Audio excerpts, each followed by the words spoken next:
That took a spot away from a young woman in women's sports. Shame on him. February 21st, 2025. President Trump has the governors at the White House. President Trump has the exchange with Janet Mills. He asked her about the issue. Her response, "We'll see you in court." Well, we still didn't sue. HHS and the Department of Ed opened investigations in an attempt to get them to comply.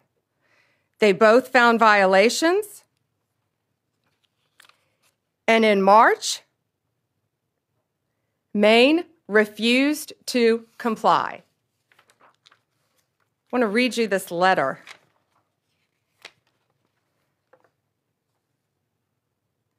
This is from the Maine Attorney General to the Department of Education. We will not sign the resolution agreement.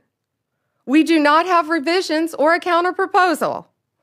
We agree we are at an impasse. Nothing in Title IX or its implementing regulations prohibits schools from allowing transgender girls and women to participate on girls' and women's sports teams. Well, they must not be reading the same Title IX that we're reading. We believe they are failing to protect women, and it's not only an issue in sports. It is a public safety issue. These boys are allowed to go in women's restrooms. They are allowed to go in the women's dressing rooms and get fully naked and change in biological boys and change clothes in front of these young women.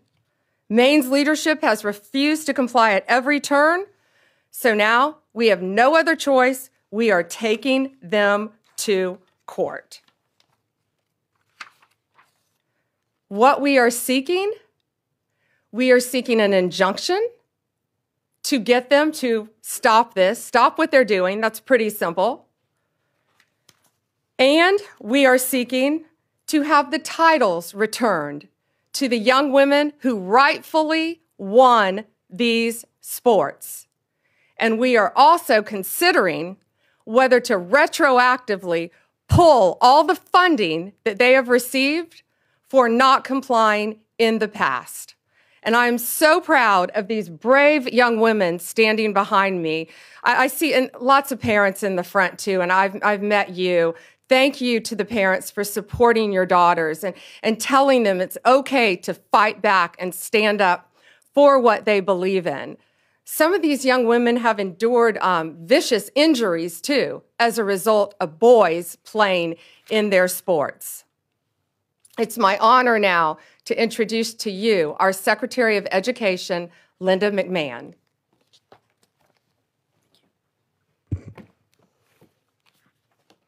Good morning, everyone. I don't think our case could have been stated any better than it was just presented by our Attorney General, Pam Bondi. And I thank you very much for your participation this morning, and I will echo Attorney General's comments about how brave these women are, these young women. And of course, Riley Gaines has been a staunch advocate for the Title IX infractions, since she came on board. And we're so proud to have Riley out there as such a prominent spokesperson. So today we're announcing a weighty development in the Title IX investigation into the Maine Department of Education.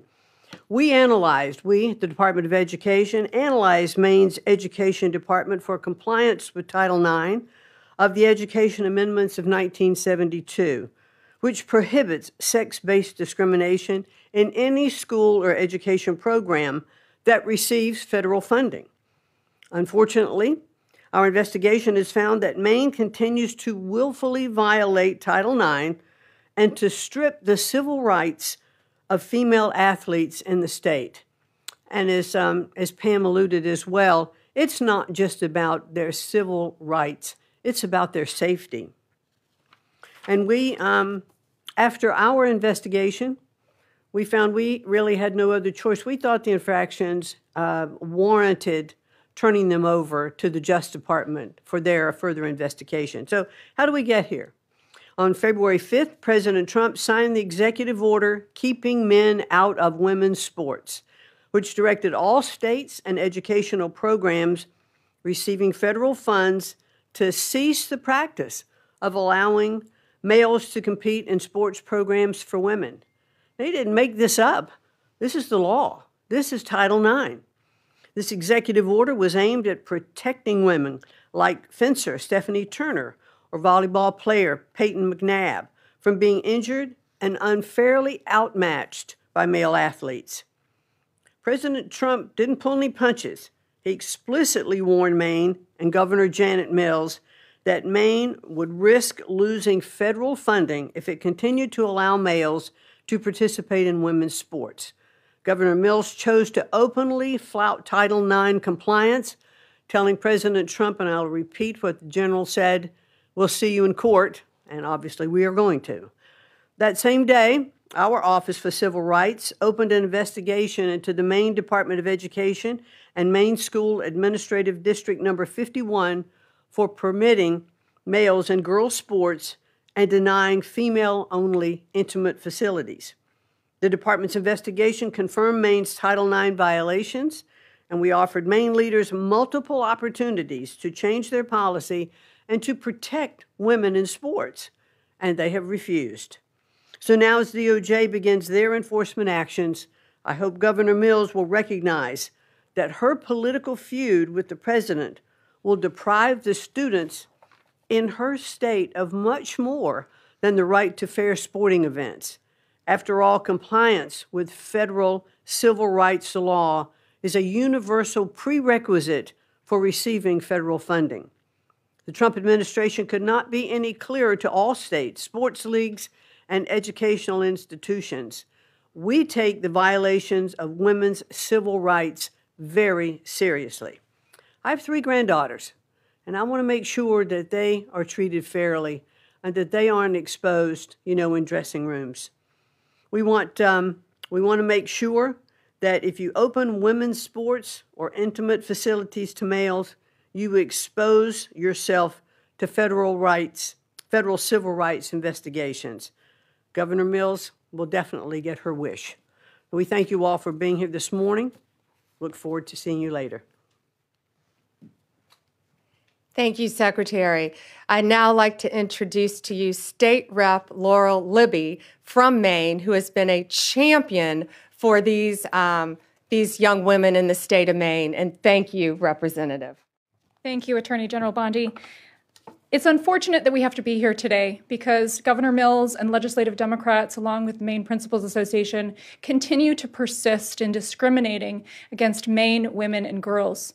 They are out of alignment with 2/3 of Mainers who believe that biological males have no place in girls' sports. Earlier this week, MSAD 70 School Board voted unanimously to align with Title IX. They are in alignment with 2/3 of my fellow Mainers.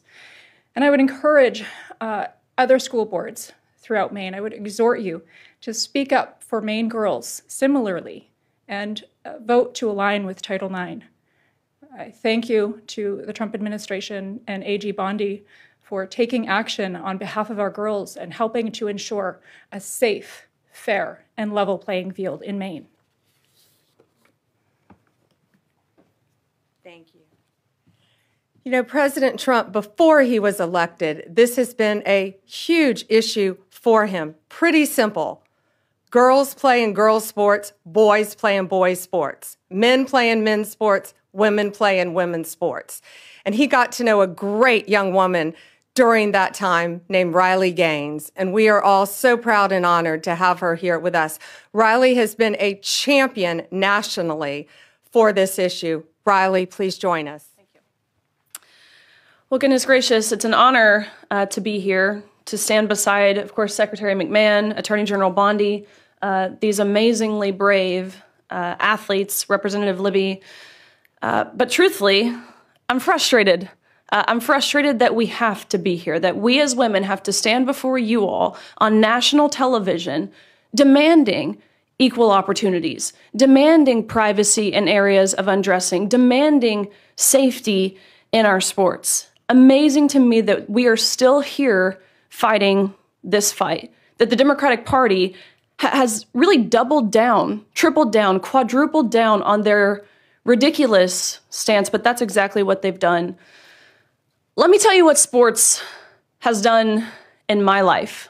Of course, in terms of athletic achievement, I very proudly finished my career as a 12-time NCAA All-American, a 5-time SEC champion, actually the SEC record holder in the 200 butterfly, making me one of the fastest Americans of all time, a 2-time Olympic trial qualifier, SEC Scholar Athlete of the Year, SEC Community Service Leader of the Year. The list goes on, but again, just to really reiterate, it's a lifelong journey. It's how I met my husband. It's what gave me my lifelong friends. It taught me how to be a leader. It taught me how to set goals and work to achieve those goals. All things that, of course, I'm utilizing in my life now beyond sports, that leadership in Maine, Governor Mills, Democratic leadership really across the nation, that's what they're denying girls and women of. I'm sure you guys saw the clips and the visuals that surfaced following President Trump's executive order signing of this EO, barring men from participating in women's sports within any educational program that receives federal funding. And it was the most amazing thing to be there. And you have all of these young girls. I'm talking 5, 6, 7, 8 years old. They've got their jerseys on, their sports uniforms, their big bows in their hair that they wear on the soccer field. That visual means more to me than I could possibly put into words, and that is what is at stake here. That is who Governor Mills is fighting, not Donald Trump. It's those little girls, and I believe that's sick. It's regressive is what it is. They do this under the guise of progress, indicating we are moving in the positive forward direction. No, what Governor Mills is doing, and again, Democratic governors across the nation, is deeply regressive and utterly misogynistic. Over the past 3 years, I've had the opportunity to speak to countless girls in Maine and again across the country, countless parents, coaches who all virtually say the same thing. Why wouldn't anyone protect my athlete? Why wouldn't anyone protect my daughter? Why wouldn't anyone protect me? I've talked to girls who have lost roster spots, of course, podium finishes. I've talked to girls who have been exploited and simultaneously exposed to naked men in intimate areas of undressing. I've talked to girls who have been severely injured in their sports due to a male player on the opposing team. For crying out loud, we have a female representative from Maine, Laura Libby, you just heard from her.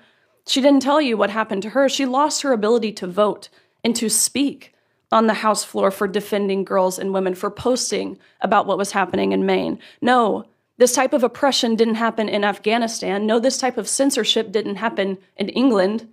It happened right here in America under Democratic leadership. Again, this isn't progress. I would describe this as betrayal.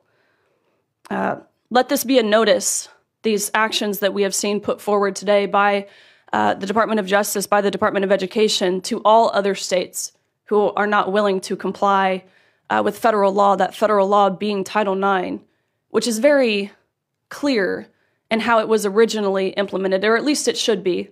We never knew we had to define this word sex until these both elected and unelected bureaucrats started to go through the back door and reinterpret this word to mean what they want it to mean.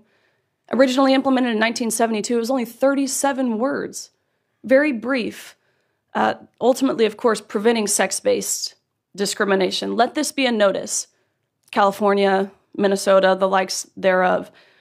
If you do not comply with federal law, you do not get to reap the benefits of complying with federal law. Of course, one of those benefits being receiving federal funds.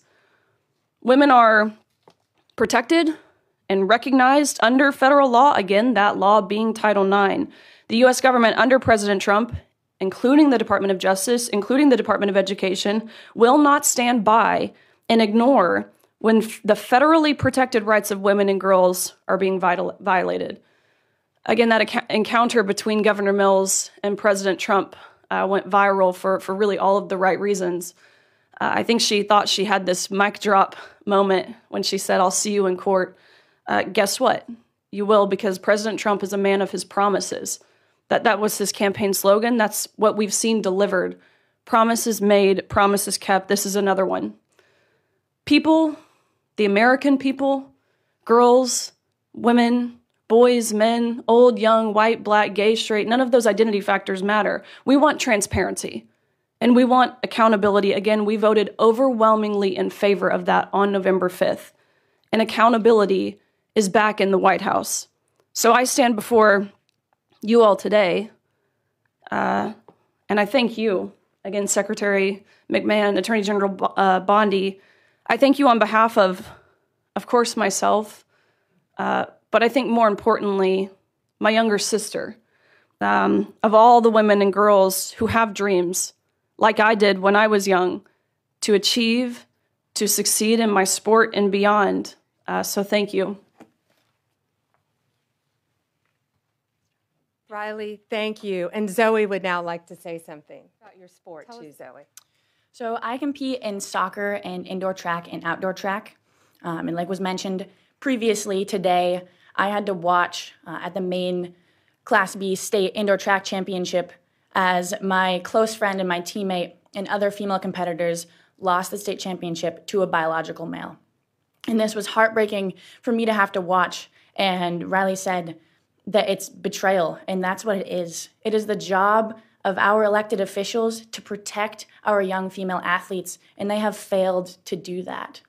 We walk into sports expecting to have a level playing field, and to walk into the state championship to see a biological male there and to lose to a biological male, that's betrayal. And so I am extremely grateful to AG Bondi for standing up for us when our elected officials aren't doing that. And on behalf of the girl athletes in Maine, I just want to say thank you all, and I look forward to having a level playing field back after this fight. So thank you. And Cassidy wants to say a few words. My first experience was when I was 13 years old. I was going to change for gym, and I walked into the locker room, and there was a biological male there. From that point on, my junior year, I competed in Nordic skiing and lost to a biological male numerous of times. I am fighting this fight for generations to come. And the fact that our governor can look the women of our state in the eyes and say, I'm not going to fight for you, is heartbreaking, and it's betrayal, like Riley said. I just want to thank all these women standing behind me and President Trump for fighting for us, because even though my own governor isn't fighting for me, I know there are people out there fighting for me. Thank you, Cassidy. It takes a lot for these young women to be standing up here saying this too. And again, I'm looking at their amazing parents in the front row who have supported them, who I've gotten to know, who are protecting them every step of the way and telling them that they have a voice to stand up for themselves and future generations of young women to come and many athletes. Gates, should we take some questions? Yeah, questions? Mary Margaret, Daily Wire. Thank you, Attorney General Bondi. I wanted to ask if there's other states that you're focused on. Which ones are next for these types of abuses, including men and women's prisons? Well, first we're looking at, for this, we're looking at Minnesota.